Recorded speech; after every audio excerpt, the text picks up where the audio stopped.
Hello friend, मैं शाइला खान और आप देख रहे हैं नायला पाकिस्तानी रिएक्शन। बांग्लादेश इस वक्त जो है बुखलाहट का शिकार हो गया है और बड़ी से बड़ी जो है गलती कर रहा है। अब बांग्लादेश के प्रोफेसर, ढाका के अंदर एक प्रोफेसर हैं, उन्होंने ये बयानिया रखा है कि बांग्लादेश पाकिस्तान के साथ मिल के जो है एटम बम बनाएगा। और ये जो खबरें हैं इससे ये साबित हो रहा है कि बांग्लादेश का जो है बेड़ा गर्क होने में कुछ महीने नहीं कुछ ही दिन बाकी है।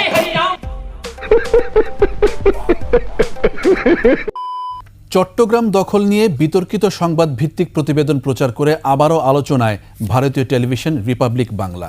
এমনকি যেখানে চট্টগ্রাম দখল করতে মোদী সরকারকে তাগিদ দেন উপস্থাপক। চট্টগ্রাম যদি ভারতে চলে আসে তাহলে কিন্তু বাংলাদেশের জন্য শুধু নয়, গোটা পৃথিবীর যারা বে অফ বেঙ্গল বা বঙ্গোপসাগরকে দখল করার চেষ্টা করছেন তাদের জন্য ভয়ঙ্কর চিন্তার কারণ হবে।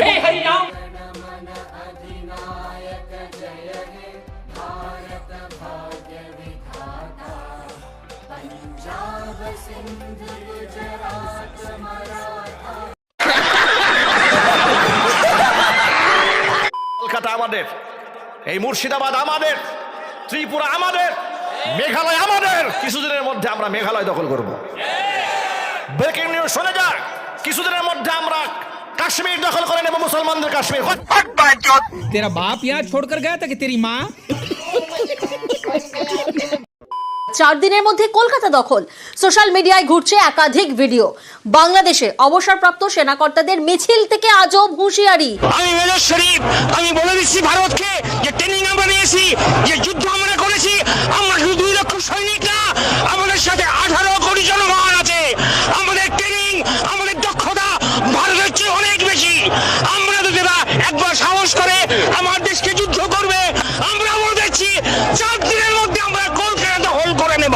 এখানেই শেষ নয়, এমনকি আরেকজনের দাবি সামরিক শক্তিতে ভারত তো দূরের কথা, আমেরিকাও টিকবে না বাংলাদেশের সামনে। সামরিক বাহিনী, ছাত্র জনতা, আমরা একত্রে আছি। আমরা আমার 5000 সদস্য, এই 5000 সদস্যের মধ্যে অর্ধেকই নবীন, 2,500 আমরা যুদ্ধের মাঠে যেতে পারি। আর এর সাথে যদি 30 লাখ ছাত্র জনতা যোগ হয় তাহলে ভারত তো দূরের কথা, আমেরিকাও আমাদের সাথে টিকবে না ইনশাআল্লাহ। আমাদের এইবার দরকার হচ্ছে ভিসার, তার কারণ বাড়ি থেকে বেরোতে ঢুকতে তারা তো মুরব্বীরা আসছে সব দখল করতে।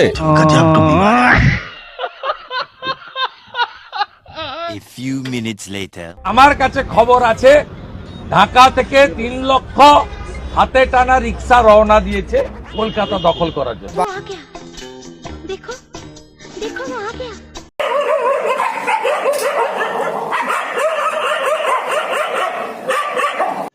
রুকো যারা। সোশ্যাল মিডিয়ায় ভাইরাল হয়ে গেছে এই ছবি। কি করছে সোশ্যাল মিডিয়ায়? এটা তো আসছে এই বোধহয় চলে এলো এই গঙ্গায় চলে এলো। এই দেখুন, ওরে বাবারে বাবারে বাবারে বাবা, গজব টুপি বাজা। বাংলাদেশ থেকে কেমনে 3 লাখ এসে কলিকাতা যাব? ওটা কি চুরি করে যাব না বিমান দিয়ে উড়ে যাব? আমি ওখানে যাবো না দখলের জন্য, কারণ সেখানে 3 লাখ রিক্সা দিয়ে কি দখল করবে? সেখানে গিয়ে সেখানে দখল করতে পারবে না, খামাখা সেখানে যাওয়া মাকার বিনা অনর্থ। কেন এরা মিথ্যা কথা বলবে? কি জন্যে? 2 দেশের মধ্যে যদি গন্ডগোল লাগায় দেয়। আমাদের ছোট রাষ্ট্র, আমাদের কিন্তু বড় রাষ্ট্র না, আমাদের কিন্তু কত দরিয়া নাই, গরিব রাষ্ট্র আমাদের। আমরা দিন আনি দিন খাই। मैं भी तो अनाथ हूं, मुझे भी एक निवाला खिलाओगी? भाग यहाँ से भोसड़ी की। কিন্তু আমরা ইনফরমালি জানছি ভারত নাকি বাংলাদেশে সার্জিক্যাল স্ট্রাইক করবার জন্য তারা তাদের সীমান্তে তাদের সেনা বাড়িয়েছেন, তাদের শক্তি জোরদার করছেন, তারা সার্জিক্যাল স্ট্রাইক করবে। এই ন্যারেটিভগুলোকে শক্তিশালী করবার জন্য তারা ভুলফের কিছু টিভি চ্যানেল থেকে উস্কানিমূলক বক্তব্য দিচ্ছেন, চট্টগ্রাম নিয়ে যাওয়ার কথা শোনাচ্ছেন। ভারত যদি বাংলাদেশের উপরে সার্জিক্যাল স্ট্রাইক চালায়, পরের দিন ভারতের মানচিত্র আরো কমপক্ষে 60টা নতুন রাষ্ট্র নির্মিত হবে, আমরা জানিয়ে দিচ্ছি।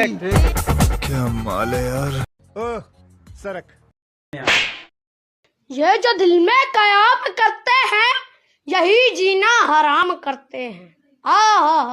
আবে সালে, ভারত বাংলাদেশে, দক্ষিণ এশিয়ায় ভারত এখন এই অখণ্ডতা নিয়ে থাকবে কি থাকবে না, এই সিদ্ধান্ত এখন শুধু ভারতের হাতে নয়, এই সিদ্ধান্ত এখন বাংলাদেশের জনসাধারণের হাতে।